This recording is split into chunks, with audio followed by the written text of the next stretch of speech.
In this video, we'll take a comprehensive look at DPS Soul Binder, a long-forgotten build. Among PvE magic classes, Soul Binder had a brief time in the spotlight up until the release of Genos, which completely overshadowed most of the other magic jobs. And speaking of Genos, its dead simple, tanky playstyle is the exact opposite of Soul Binder. Instead, Soul Binder needs to manually juggle buffs, debuffs, and skill combos, combined with basically the worst survivability of any class. If you're still watching, we're hosting another giveaway in the comments section for global server only. Please read the details in the video description and try to win some free gift codes. Back on topic now. You might be wondering, why should I bother? Let's go over the pros and cons. Pros. Still by far the strongest magic DPS, bursting up to 2 times Genos' damage with similar gears, which we'll demonstrate later. Easily one-shot most regular MVPs and Apocalypse MVPs, and some instance bosses without HP caps, for example Thanatos Tower. Provides amazing party utility unlike most DPS jobs, increasing your party's damage output by up to 50% from a combination of buffs and debuffs. Good against competition for field MVPs due to high burst and self-healing from skills from the Kahi passive. For example, securing first hit, top damage, and top healing usually wins even if you lose last hit. Cons. Needs setup time to one-shot bosses. Soul Binder's debuffs also increase your competitor's damage on field MVPs, for example Esk and Soul of the Priest. Low damage against small and medium-sized bosses, for example Firelord Kaho, Archangeling, and Speshire. Void Realm and many newer instances have HP caps that limit your burst damage. Soul Binder attacks more slowly than most other jobs. Buffs have long cooldowns, so if you die and revive, or get hit by the AoE explosion from Apocalypse MVPs, then you can't do damage until you can rebuff. Very slow move speed for field MVPs. You can use Emir Swap to Novice Guardian to run faster, but you need to rebuff each time with long fixed cast time. Difficult to time the Spiritual Vision buff on bosses with damage reduction or shield mechanics, for example Kate Sith, Tauganka, and Soul Player. No defensive buffs, unreliable anti-fatal and self-healing. Okay, that's a lot of cons. Is it worth it? Only you can decide.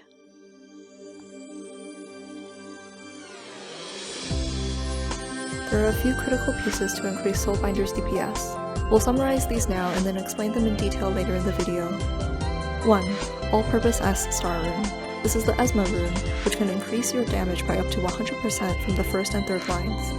Activating the third line, a 6% chance, is absolutely required since it increases your final damage by 66%. 2. Priest's Suffragium. Suffragium reduces your Spiritual Vision buff cooldown from 42 seconds to 32 seconds, which cuts the downtime in half.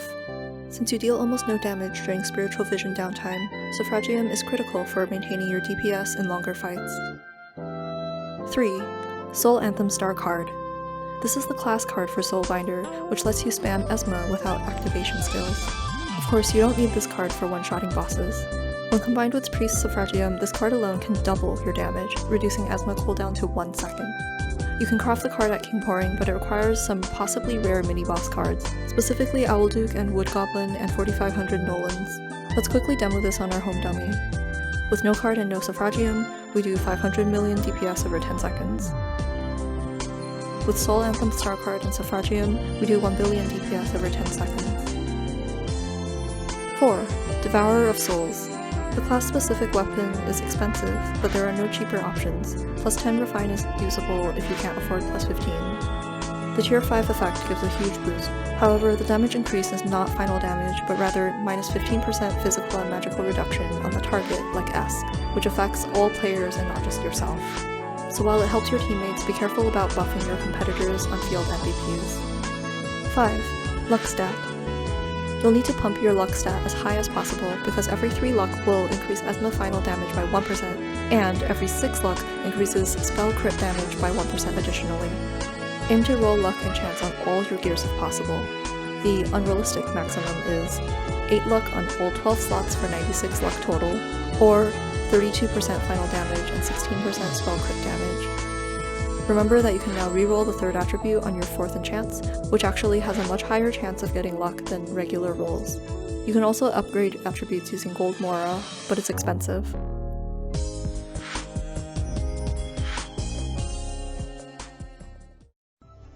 Soul Binder has a lot of PvP-specific skills and effects, and we'll ignore them completely in this PvE guide.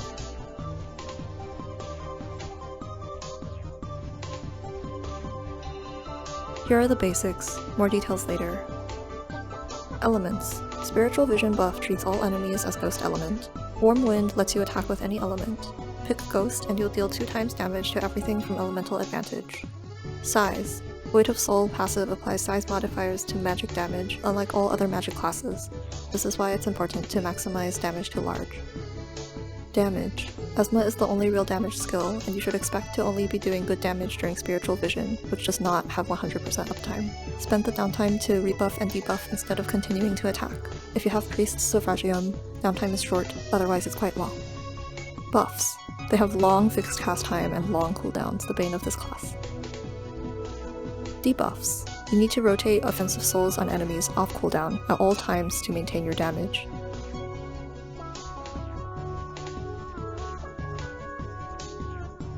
Esma scales heavily on luck and deals increased damage against large enemies. It requires activation from other S skills, unless you are wearing Soul Anthem card and have the Spiritual Vision buff active. Estune and Eska are lower damage skills that can activate Esma. Esk is a useful debuff which activates Esma. Unreal is another useful debuff, but it only lasts 8 seconds, so is primarily for one-shotting. You can activate only 1 offensive soul and 1 defensive soul at a time. They will overwrite if you cast another. Souls cannot be dispelled. For offensive souls, the Soul Hunter passive grants a huge 30% final damage boost when the enemy has an offensive soul.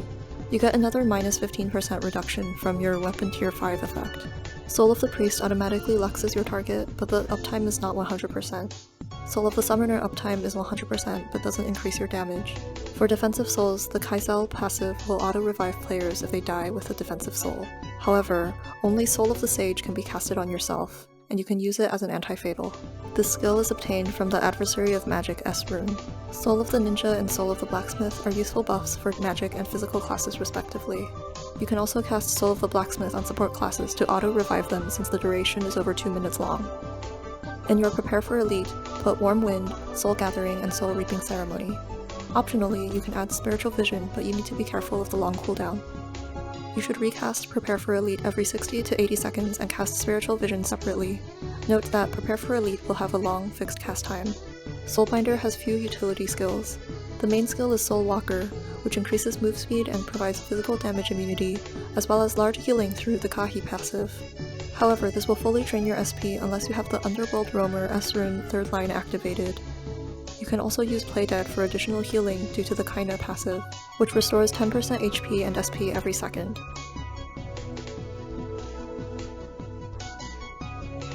This rotation is used against Apocalypse MVPs or any bosses with HP shields. With Soul Anthem card, your auto skill bar should only include Esma and Soul of the Priest, and optionally Spiritual Vision. When Spiritual Vision is not up, refresh your buffs and enemy debuffs. If needed, manually cast Esk or Estune to activate Esma. When Soul of the Priest is not up, manually cast Soul of the Summoner to maintain the 45% damage boost.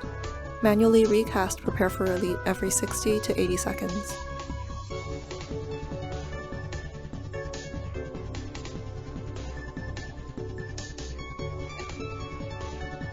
Without Soul Anthem card, your auto skill bar should additionally include Eska or Estune, not both, in order to activate Esma.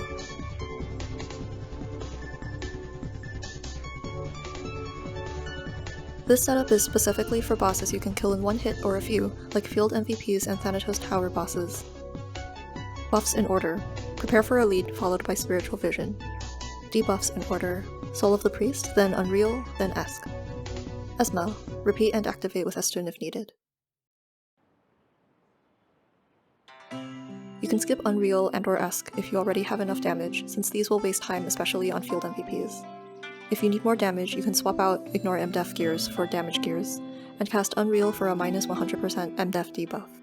Soul Anthem card is not needed for one-shotting and can be replaced with a damage card. If you can only one-shot on spell crit, you can try to replace all of your spell crit gears with damage gears to do consistent damage. Also note that spell crits shown on your client are not always synchronized to the server, so you may often notice discrepancies. For example, my client shows 80 million damage but only dealt 40 million damage.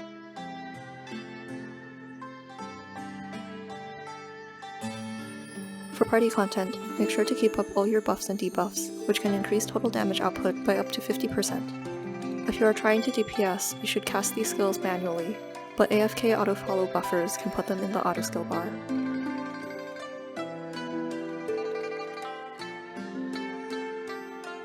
Underworld Roamer S rune buffs the Soul Walker skill to make it usable, requires 3rd line active. This is a good utility skill for nearly full heal. If you use this, carve it. Intangible S rune needs high 1st line. The 3rd line does not apply in most PvE content, such as board MVPs in most instances, because those enemies don't have medium size reduction. All-purpose S star rune. This is the most important rune. You need the 3rd line active, 66% final damage increase. High 1st line is also very important. Good luck getting both. Soul Hunting Knight A rune. High 2nd line gives longer buff uptime, which means less time wasted casting Prepare for Elite with long fixed cast time, which means more time spamming Esma. Adversary of Magic S rune grants Soul of the Sage Defensive Soul, a utility skill for self-res and ground skill immunity. High 1st line is most important for PvE to maximize the buff duration.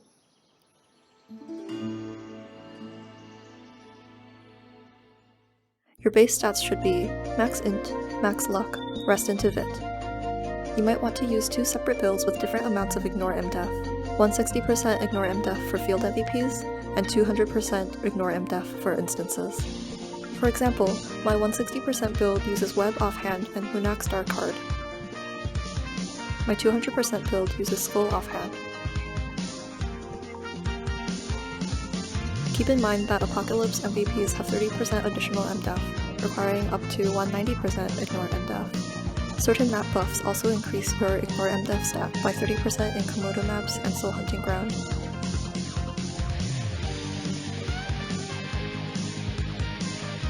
Now we'll cover all of the possible gear choices for each slot.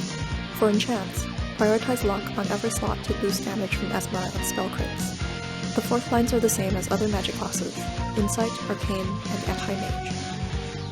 On offhand, Web usually wins, or Skull if you lack Ignore MDef. Alice Star is the best card, but Meryl is a cheap alternative. On armor, Soul Guide and Horror Bones are fairly close in DPS. Poitata Star is the best card, but Heart is a cheap alternative, or Munak Star if you lack Ignore MDef. Also consider cards like Ghost Ring if survivability is an issue in instances. On Garment, Zenobia is the best card, with Mayfair and Harpy Star being cheap alternatives. On shoes, there are no particularly good cards, and Marionette Star is typical.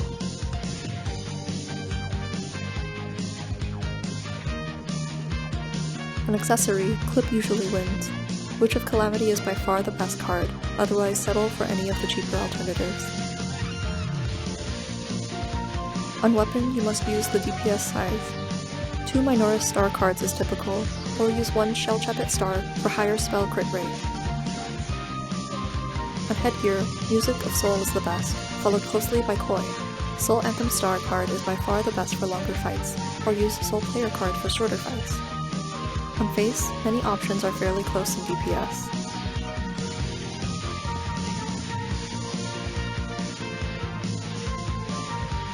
On mouth, typically go for damage to MVP.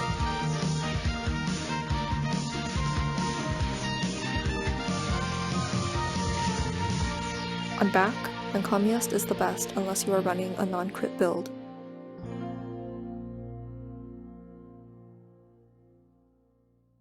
On tail, many options are fairly close in DPS.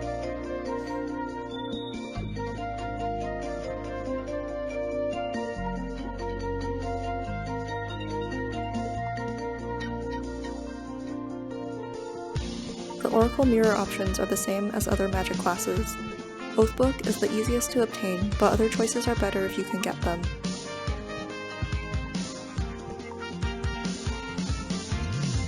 The typical relic options for PvE are Lord of Vane and Valkyrie's Blessing.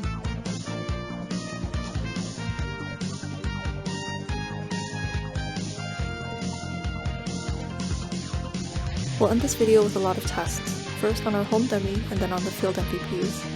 Note that my setup is endgame but far from max, with only 51% handbook depot and below average runes. Many Soul Binders on global server do over double my damage. Let's test on a 0% large demi-human dummy with our 160% ignore and death build. Let's reduce our damage a little so that we don't kill the dummy.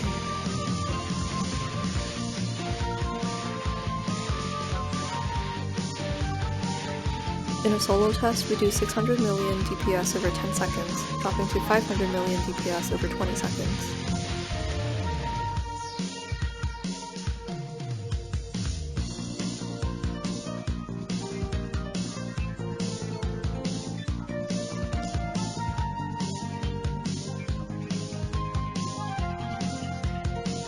With a priest casting Suffragium, we do 1 billion DPS over 10 seconds, dropping to 700 million DPS over 20 seconds.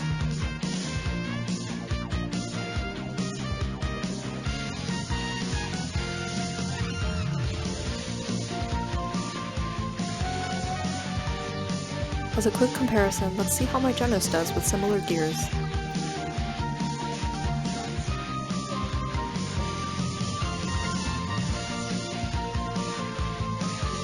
It sustains about 450 million DPS, which is way less than Soul Binder. Disclaimer, this is not a completely fair test since Priest is not the best solo buffer for Genos, but you can see the rough idea. Now let's watch some boss hunting clips against regular field MVPs. These are all one-shot except for the few strongest MVPs.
For Kate Sith, you need to stall while collecting butterflies before casting Spiritual Vision.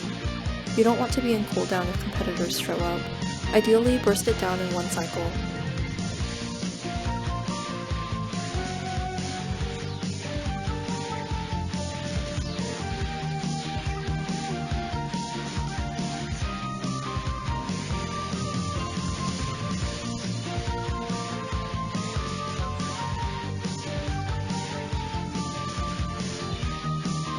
Lastly, let's watch clips of Apocalypse MVPs. These are one-shot on large MVPs up to Time Holder, then it gets more difficult.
For Talgonka, you need to time Spiritual Vision when the boss is casting Crushing Weight.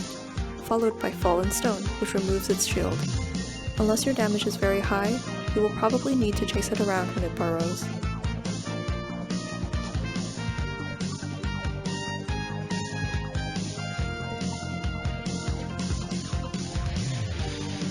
Kate Sith is harder than the non-apocalypse version, since you need to keep dodging the AoE explosions, and it might take more than one cycle to burst it down.